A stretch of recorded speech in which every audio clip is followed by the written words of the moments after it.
I think I didn't do anything wrong, just told one tiny joke to lighten the mood, but now everyone's whispering, and my husband won't even look at me. It was supposed to be funny until he overheard every word. Before we dive deeper into this story, I have one small request. Please subscribe, drop a like, comment, and hit that hype button to boost this channel so more people can discover these incredible stories. I'm Evelyn Mara, and I swear I didn't mean for any of this to happen. It was just a joke. One small, harmless joke that somehow set my whole life on fire. You know when people say you should watch what you say at work? Yeah, I should have listened. I thought I was being funny, lightening the mood while chatting with my boss and a few coworkers. I laughed about my husband, about something private that should have stayed between us. I thought it made me sound confident, like the kind of woman who doesn't take life too seriously. But then I saw him, Grant, standing right there in the doorway, hearing every word. He didn't yell or make a scene.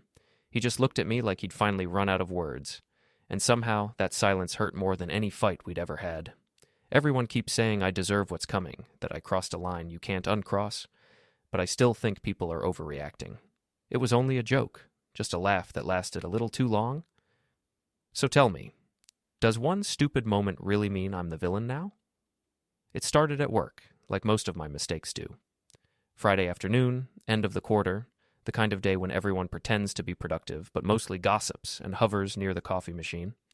I'd finished my reports early, and Nathan, my boss, was telling this story about a disastrous client meeting where a guy had shown up with mustard on his tie. Everyone laughed, and I joined in because that's what you do around Nathan. You laugh a little louder than necessary. He has that kind of energy, magnetic, smug, a man who likes when people orbit around him.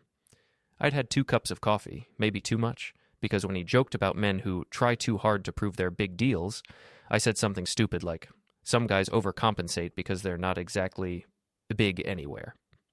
The room laughed, a few people snorted, and Nathan grinned like I'd just handed him the perfect punchline. He asked, half teasing, if I was talking about someone specific. I smirked and said, let's just say not everyone's built for confidence. The laughter got louder, sharper, that dangerous sound that says people are connecting the dots you hoped they wouldn't. Carla, my work friend, nudged me and whispered, you're awful, in that gleeful way that means keep going. So I did. I shouldn't have, but I did.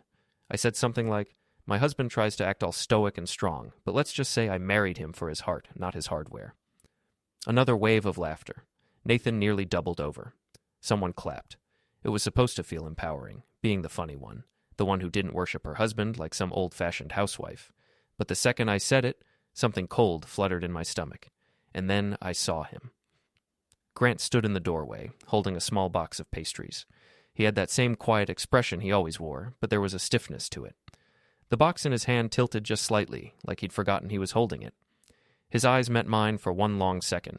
Too long, too clear, and I knew he'd heard everything. Nobody noticed him at first. They were too busy laughing. When they finally realized why my smile had frozen, Carla turned and gasped. The laughter evaporated like someone had pulled the air out of the room. Grant didn't say anything. He just set the pastries on the nearest desk, nodded once, and walked out. Nathan tried to recover the moment with a half-hearted chuckle, but the damage was done. The silence that followed was humiliating in a way words can't describe. I tried to laugh it off, said something like, he's just shy, but nobody looked convinced. The rest of the day dragged like a punishment. Every time I looked at my phone, I expected a text from him, something angry or cutting, but there was nothing, just silence. When I got home that evening, the house looked exactly the same, but it felt smaller somehow.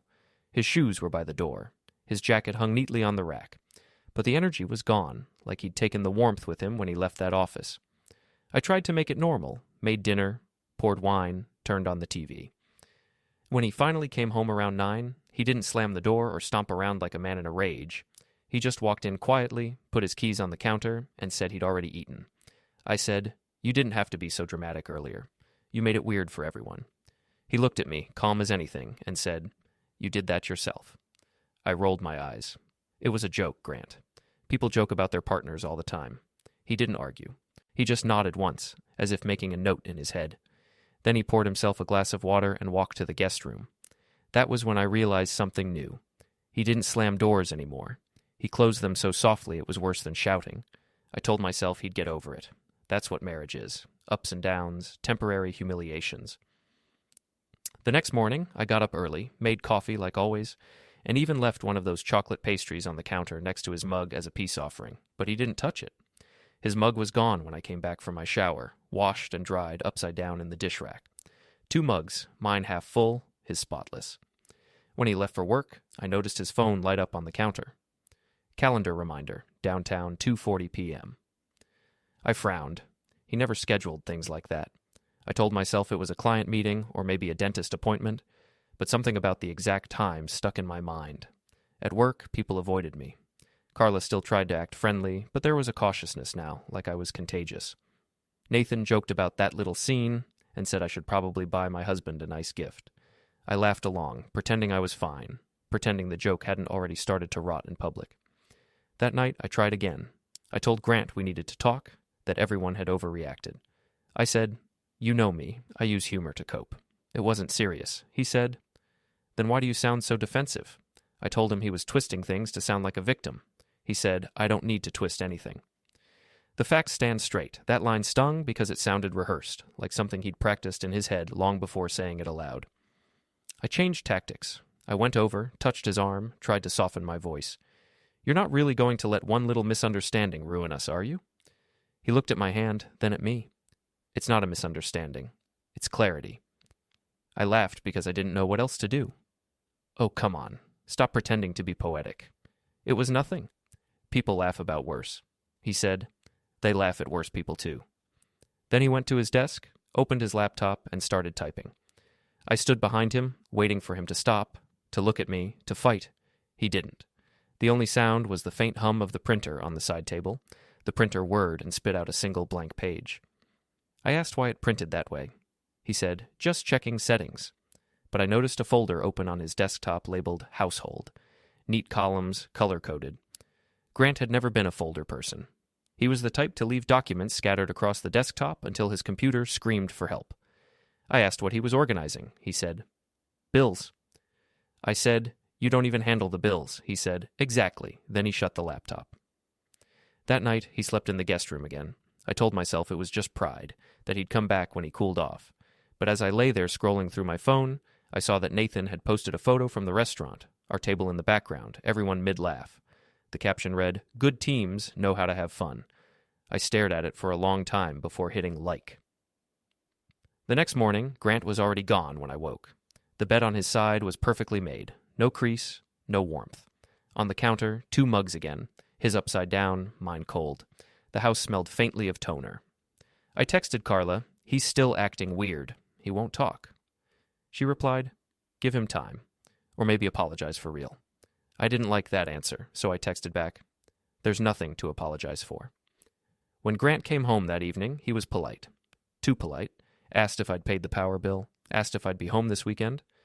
I said, "Why? Planning something?" He said, "Just sorting my schedule."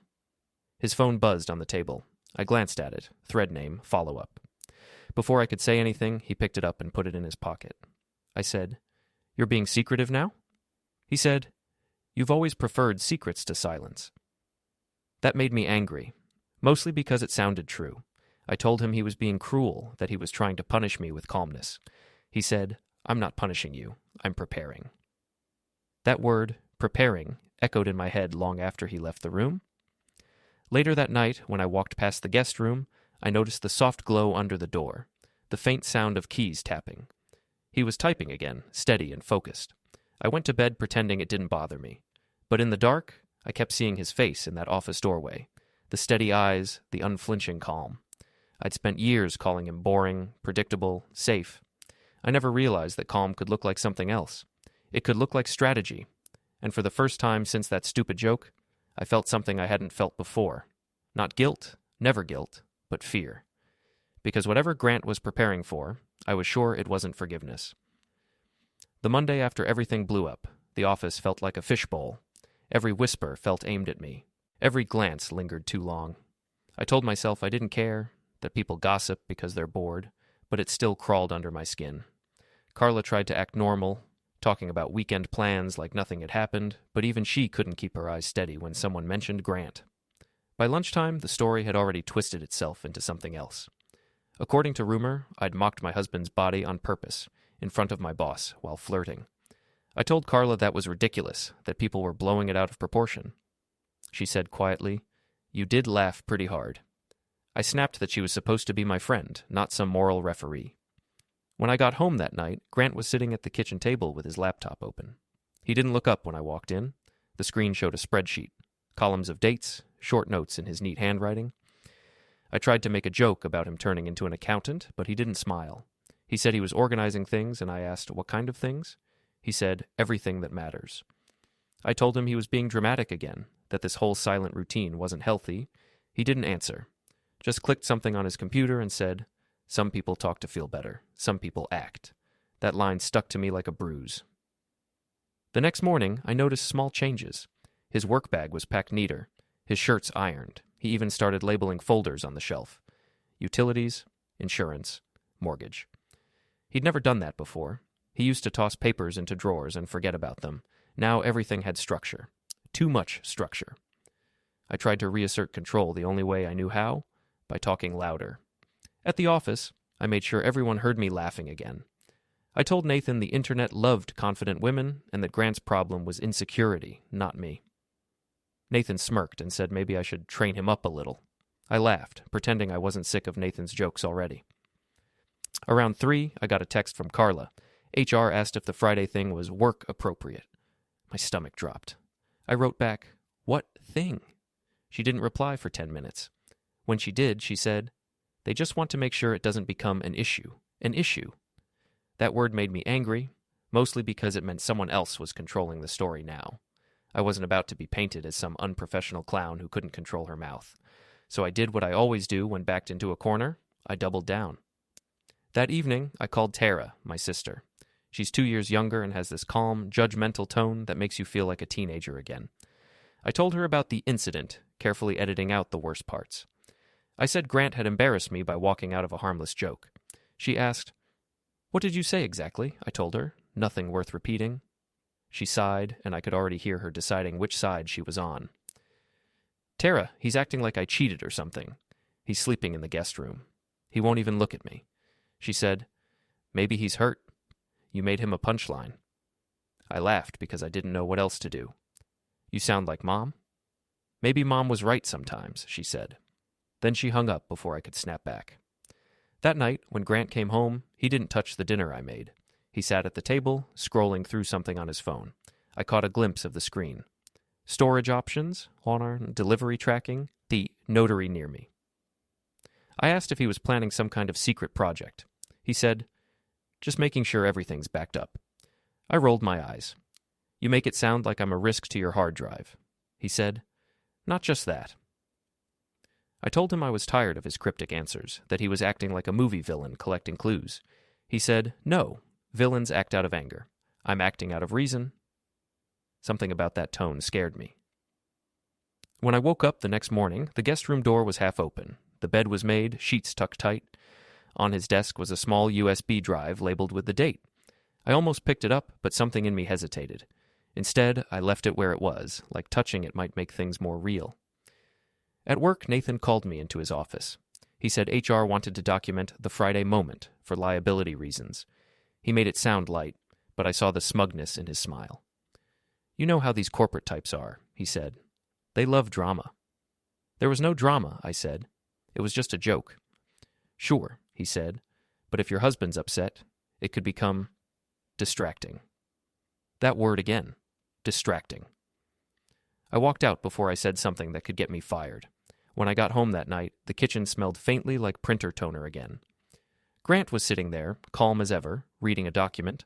I asked what it was. He said, "Nothing for you to worry about." I asked if it was work-related.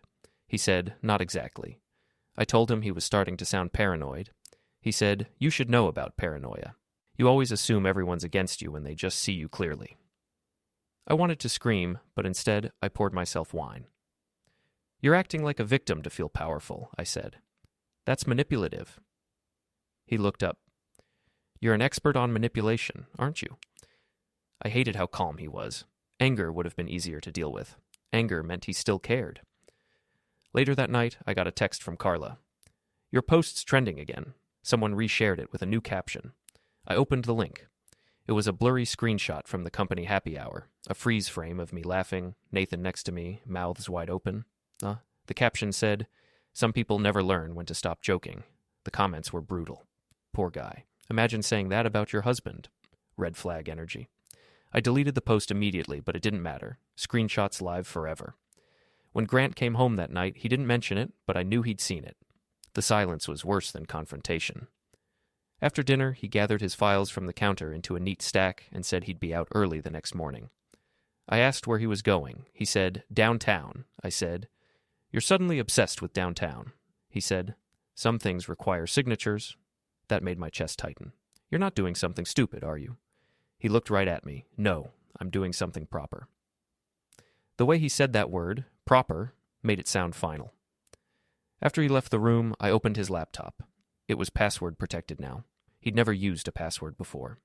I tried his birthday, our anniversary, even Milo's name. Nothing worked. I sat there staring at the locked screen until I realized my hands were shaking. That night, I couldn't sleep. I kept replaying everything, trying to convince myself it wasn't my fault. I told myself the same lie I always do, that people like Grant just can't handle strong women. But deep down, I could feel something shifting. His quiet wasn't passive anymore. It was deliberate. The next morning, Milo asked where Daddy was. I said he had errands. He asked if we were fighting. I said no. Kids can smell lies, though. He looked at me for a moment, then went back to his cereal in silence. After dropping him at school, I drove past Grant's office just to check if he was there. His car wasn't in the lot. I thought about calling him, but what would I even say? "Sorry I humiliated you in front of your boss and half the office." By lunchtime, my mother-in-law, Lydia, called. Her voice was calm, almost polite. "I heard things have been difficult," she said. "You should maybe take a step back from public things for a while." I said, "You mean stop existing?" She said, "I mean stop performing." That hit harder than I expected. I hung up before she could say anything else. That evening, Grant came home with a calmness that scared me more than his silence. He put down his briefcase, poured himself water, and asked how Milo's school was. Normal. Perfectly normal. Too normal. I asked if he was planning to move out. He said, "No, not yet." I asked what "yet" meant. He said, "You'll understand soon enough." Then he went upstairs, and I heard a drawer click shut. A lock turning. I wanted to follow him, demand an explanation, but something stopped me. Maybe fear, maybe pride. Instead, I poured another glass of wine and told myself he was bluffing. But when I glanced at the counter, I saw it again, his neat handwriting on a small sticky note. "Bring forms." I picked it up, stared at it, then shoved it into my pocket like evidence. He was planning something. I just didn't know yet that the next time I'd see that calm face in public, it wouldn't be at home. It would be under the fluorescent lights of a place where jokes stopped mattering. By the weekend, I convinced myself everything had settled. I told Carla that silence meant forgiveness, that Grant had probably realized he overreacted. She didn't sound convinced, but I didn't need her approval. I just needed one normal night, someplace loud, where no one looked at me like a cautionary tale. So when our friend Jenna invited us to her birthday party at the rooftop bar downtown, I decided that would be my reset button. I bought a new dress, something bright enough to say I was fine. Grant didn't protest when I mentioned it. He just said, "Be careful what stories you tell tonight." His voice wasn't sharp, just steady. Too steady. At the party, the city lights glittered off the glass walls and the music pulsed deep in my ribs. Everyone was already tipsy, laughing too loudly, taking photos with their phones held high. I could breathe again. For a few hours, I wasn't the woman who'd embarrassed her husband. I was just Evelyn, the fun one. Nathan was there too, of course. He always found a reason to show up where attention gathered. He waved me over, and I went, pretending it didn't matter that Grant was talking to someone across the room. Nathan handed me a drink and said I looked dangerously confident tonight. I laughed and said, "Maybe that's what being misunderstood does to a person." The others crowded around us, half drunk, asking for the story like it was some famous scandal. I said, "It's ancient history." But they pushed, and someone, probably Jenna, asked, "Come on, what exactly did you say about him?" I hesitated. Then I smiled. I said, something I shouldn't have, but it made the room laugh. Nathan smirked. "Was it true, though?" he asked, and everyone burst into giggles. I rolled my eyes, waving my hand like it didn't matter. That was the moment I noticed the shift in the crowd. Some laughed, some looked uncomfortable. I could tell who was picturing Grant's face when he heard it. Still, I didn't stop. I told another version of the joke, tamer, but still cruel in its echo. The laughter came anyway. And then I saw him. Grant stood near the bar, holding a glass of club soda, watching. Not glaring, not frowning, just watching. His stillness cut through the noise. The music seemed to muffle around him. I froze mid-sentence. Everyone followed my gaze, and one by one, their laughter died. He didn't say anything, didn't walk over. He just set his drink down, nodded politely to someone beside him, and left. I wanted to call after him, but pride glued my feet to the floor. Instead, I forced a laugh and said, "See what I mean? He's allergic to fun." A few people chuckled, weakly, but the mood had soured. Even Nathan drifted away, muttering something about checking his phone. I stayed longer than I should have, pretending I was fine. When I finally left, the night air felt heavy. My phone buzzed with messages, none from Grant. Just Carla asking if he'd really walked out again. I didn't reply. When I got home, the house was dark, except for the faint glow from the guest room. The door was half closed, and I heard the low hum of the printer again. That sound had started to haunt me. I knocked softly. No answer. I said, "We're really doing this. The silent treatment like we're in high school." He said, "You've had enough audience for one night. You don't need me, too." I wanted to argue, but my throat tightened, so I said the only thing I could manage. "You're making a big deal out of nothing," he said. "It's always nothing until it's written down." That sent a chill through me, though I tried to act unfazed. What's that supposed to mean? He didn't answer. The printer beeped once, then stopped. I went to bed angry, scrolling through photos from the party. Someone had tagged me in a group shot. Me mid-laugh, glass raised, eyes shining. I looked powerful, free. I posted it with the caption, "Marry someone who can take a joke." By morning, the post had hundreds of likes and a few comments I didn't want to read. "Bold choice after last week," one said. "Didn't learn, huh?" another wrote. When I walked into the kitchen, 2 mugs waited, his spotless, mine half empty, the usual pattern. Grant sat at the table, reading something on his phone. I said, "You saw my post?" He said, "I saw everything I needed to." I said, "You can't keep punishing me for trying to live my life." He said, "I'm not punishing you. I'm recording history." That line landed harder than it should have. Around lunchtime, Lydia called. His mother's voice always made me straighten my posture without realizing it. She said, "Grant showed me that video from the restaurant." I nearly dropped my phone. "He showed you? That was private. It was public the moment you opened your mouth," she said. "You've made my son a laughingstock. He's doing that himself by playing martyr," I snapped. "He should grow a spine." Her silence was sharp. Then she said, "You don't know what he's growing, but you will." The line went dead. I spent the afternoon pacing. Every sound in the house felt suspicious. The creak of the floorboards, the hum of the refrigerator. When Grant came home, he greeted me like nothing was wrong, asked how my day was, mentioned he'd be home late tomorrow. That calmness made me dizzy. After dinner, I heard him moving things in the guest room again. Drawers sliding, quiet clicks. I pushed the door open. The desk was immaculate. A small box sat in the corner labeled Archive A. Next to it, a USB taped under a folder marked Taxes. The air smelled faintly of toner again. I asked, "Are you planning to move out or open a museum?" He said, "Just putting things where they belong." "And where do I belong, Grant?" He looked at me with that same unreadable calm. "You'll find out soon." I tried to laugh, but my voice cracked. "You're not scaring me, if that's what you're trying." He said, "Fear would mean you still care." I wanted to throw something, anything, to break that steady voice. But I just left, slamming the door behind me. The next day, Carla texted, "People are talking again. Someone screen recorded your take a joke post before you deleted it." I felt my throat close. Who would do that? Probably someone from the office. Or your boss. It's been shared in a private thread. I typed a dozen angry responses, then deleted them all. That evening, Grant was waiting at the table when I came in. The lights were dim, the kind of quiet that fills your head like static. He said, "Did you enjoy being the headline again?" I said, "At least I don't hide behind silence." He said, "No. You hide behind performance."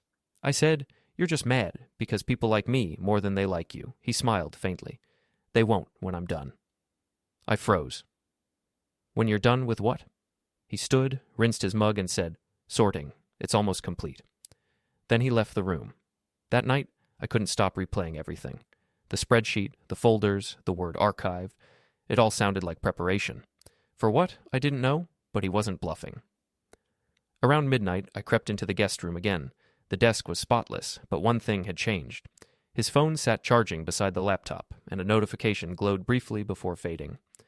File uploaded successfully. I picked it up, but it locked immediately. I set it down, my hands shaking. Before leaving, I noticed 2 coffee mugs on the dresser, his and mine, separate, identical, like trophies of something only he understood. When I climbed back into bed, the house was too quiet. I thought of how calm he'd looked at the party before walking out, how measured his movements were now, like each silence had been mapped in advance.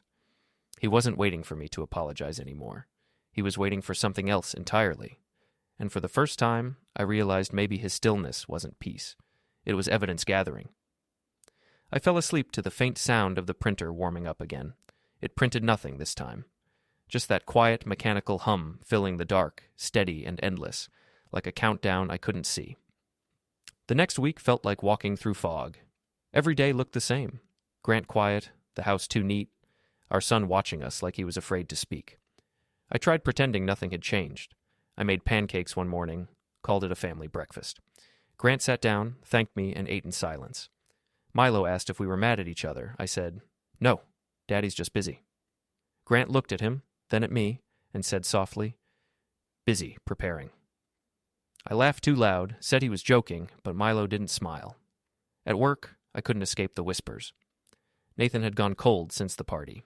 He avoided eye contact, probably afraid of being caught in the fallout. Carla still checked on me, but I could tell even she was slipping away. People were tired of defending me. I started eating lunch alone in the break room, scrolling through old pictures of Grant and me, vacations, birthdays, little moments that looked solid back then. I told myself we could still fix it if he'd just talk. That Friday, I decided to force him to talk. When he came home, I stood in the doorway, blocking his path. "We're not doing this anymore," I said. "You're not going to treat me like some stranger in my own house." He set down his bag. "What do you want me to say?" "Anything. You haven't said more than a sentence to me in days. Maybe there's nothing left worth saying." That hit like a slap. I tried to twist it into a joke. "Oh, so you're giving up?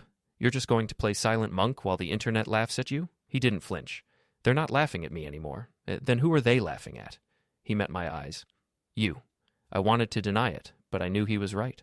The posts, the clips, the party video, all of it had turned me into a punchline now. My coworkers stopped liking my photos. Even Tara hadn't called in days. I snapped, "You act so perfect, but you're just sitting here letting everything fall apart."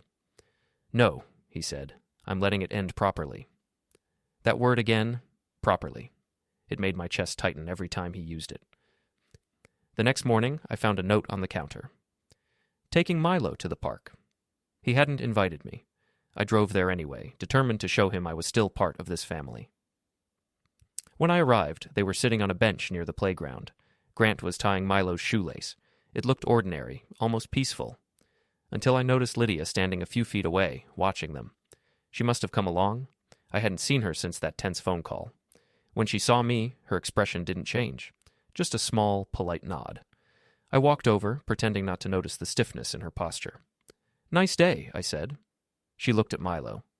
"It's good he still gets sunshine." "What's that supposed to mean?" I asked. Grant stood before she could answer. "It means we're leaving. You can't just walk off every time we're in public," I said. He crouched down to button Milo's jacket, then said, "I'm not walking off. I'm protecting what's left." People were looking now. Parents, kids. My face burned. "You're making a scene." He looked at me calmly. "No. You did that weeks ago." He took Milo's hand and started toward the car. I called after him. "You think running off makes you look strong? It just makes you a coward." He didn't turn around. Lydia stayed behind for a moment.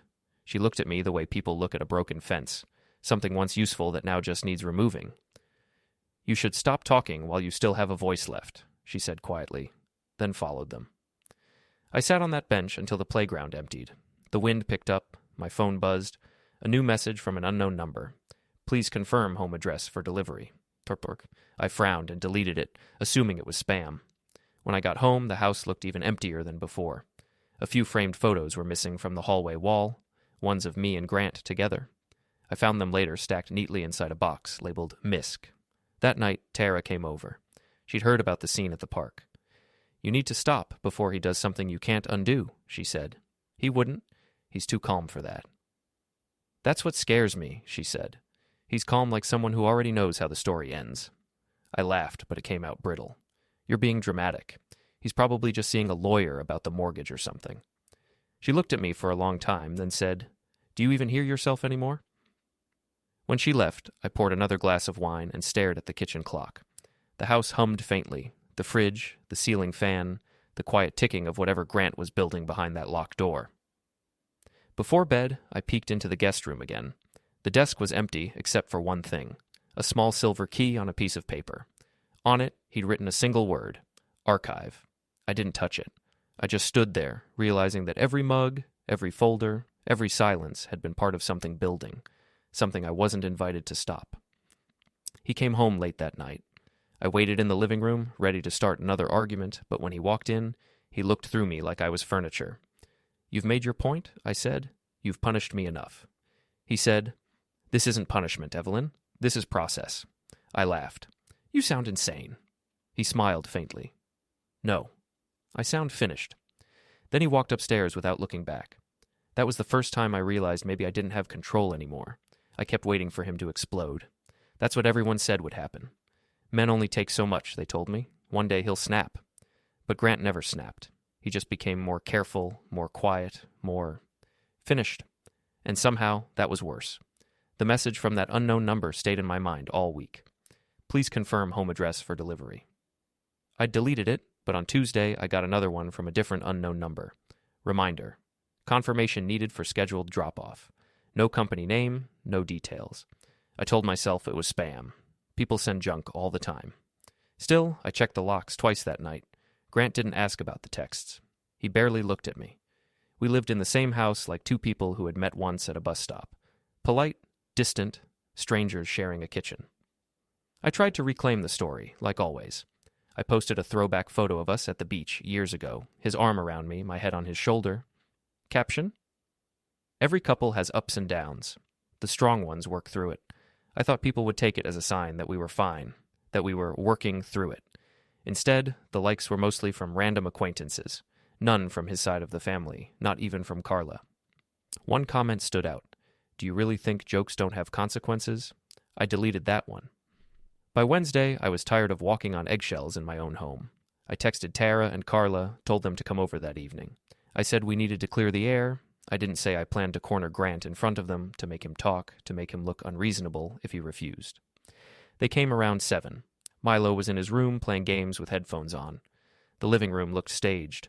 Too clean, no blankets thrown on the couch, no random socks, no open books, just neutral colors and that box in the corner labeled MISC, where our photos had disappeared. Carla sat on the edge of the couch, picking at her nails. Tara crossed her arms, jaw tight. I could tell they didn't want to be there. Grant walked in from the kitchen, wiping his hands on a towel. He saw them, then me, and understood immediately. He always understood things faster than I wanted him to. What's this? He asked. I gestured to the chairs. We need to talk. All of us. You can't keep freezing me out and expect everyone to think you're the victim. He didn't sit. He just leaned against the doorway, calm. I don't expect anything. People see what they see. I glanced at Carla, hoping she'd back me up. Tell him how crazy this looks, I said. He's been sleeping in the guest room, locking drawers, making archives. Grant's eyes flicked to her. She invited you here to judge me? Carla shook her head quickly. I just wanted to support both of you, she said. Maybe you two should just... I cut in. No, he needs to hear this. You embarrassed me at work with your little cold act. You stormed out of that party. You're making everyone think I'm some monster. He straightened a little. I didn't say anything to anyone. You didn't have to, I snapped. You showed your face. You walked out. That's enough. People fill in the blanks. Tara spoke up then, surprising me. Evelyn, you did talk about him. A lot. In public, I glared at her. Whose side are you on? There aren't sides, she said. There are facts. Grant's eyes went back to me. Exactly. The word stung. Fine, I said. You want facts? Here. Yes, I made a joke. Yes, it was about something personal, but it was one moment. One stupid comment. That doesn't erase everything I've done for this marriage. He didn't roll his eyes, didn't sigh. He just asked, What have you done for it, Evelyn? Actually done? The question hit harder than any insult. I looked at Carla, willing her to say something. She stared at her hands. Tara watched us like we were a show she already knew the ending to. I started listing things. I've supported you. I kept the house running. I took care of Milo when you were working late. I stood by you when you changed jobs. He interrupted quietly. You mocked me to your boss to get a laugh. You posted about it online. You told our friends I wasn't enough for you. Carla flinched. Tara's mouth pressed into a thin line. I felt heat climb my neck. Everyone vents, I said. People say worse things behind their partner's back. At least I'm honest. His gaze didn't move. Honest? Yes, I insisted. I told you what I said. I could have lied. I could have kept it secret. I chose transparency. He nodded slowly, like he was filing that away under some mental label. You chose an audience. There's a difference. I hated how he always made things sound like a lesson. You're just angry because I refuse to worship you like some fragile hero, I said. You act like a saint, but you're punishing me by turning everyone against me. I haven't had to turn anyone, he said. They watched you. Silence filled the room. The fridge hummed in the kitchen. Milo's game music leaked faintly under his door. I felt something desperate rise inside me. If you keep doing this, I'll file first, I blurted. You think you're the only one who can leave? I can talk to a lawyer too. I can tell them how cold you've been, how you abandoned me emotionally, how you made me feel unwanted. Carla shifted uncomfortably. Tara gave me a look that said, please stop, but I didn't. I pointed at him. I'll tell them you refused intimacy, that you made me feel alone, that you pushed me toward other people's attention. His expression didn't change. Is that how you're going to explain, Nathan? The room went very still. I swallowed. What about him? He tilted his head. The happy hour. The late messages. The private jokes at my expense. The promotion drinks you didn't mention until afterward. My pulse jumped. We just worked late sometimes. He believes in me. Someone had to. Tara's eyes widened. Carla looked away. You keep saying you did nothing wrong, Grant said. You keep saying it was just a joke, just attention, just harmless. I've let you say that, out loud, online, to our families. I folded my arms. Because it's true. He nodded once. Good. Then you shouldn't mind if everything you said, everything you posted, everything you laughed about, is gathered clearly, in order, with dates and names. A chill ran through me. What are you talking about?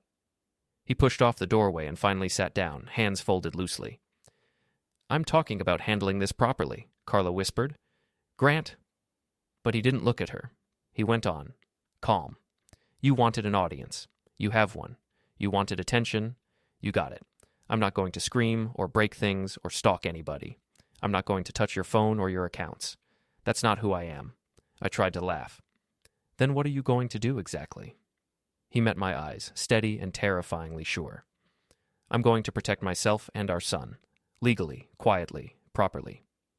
The word hung in the room like a verdict. My chest tightened. You're bluffing, I said. You don't even like conflict. You hate paperwork. You can't even send a simple email without overthinking it. He nodded again, like he agreed. I do hate paperwork. That's why I've asked for help with it. Tara's breath caught. Carla finally looked up at him, wide-eyed. I shook my head. You're just trying to scare me. He stood, picking up his empty glass. No. I'm past trying to scare you. I'm just notifying you. He walked toward the kitchen. I followed. What does that even mean? He rinsed the glass, set it upside down beside his mug, then dried his hands. It means I've stopped arguing and started acting. You'll see soon. You can't just decide everything without me, I said, voice rising. This marriage involves two people. He wiped the counter with a small, careful movement. So did the jokes. You didn't ask me then. I wanted to shout, but the words tangled in my throat. All I could say was, You're ruining our family. He looked at me one last time. No, Evelyn. I'm protecting what's left of it. Then he walked down the hall toward the guest room, the door closing with that soft, final click I'd grown to hate. I stood alone in the kitchen, heart beating too fast, trying to convince myself he was all talk. He was Grant. Steady, boring, conflict-avoidant Grant. He wouldn't actually do anything drastic. My phone buzzed on the counter. I picked it up with shaking hands. Another unknown number.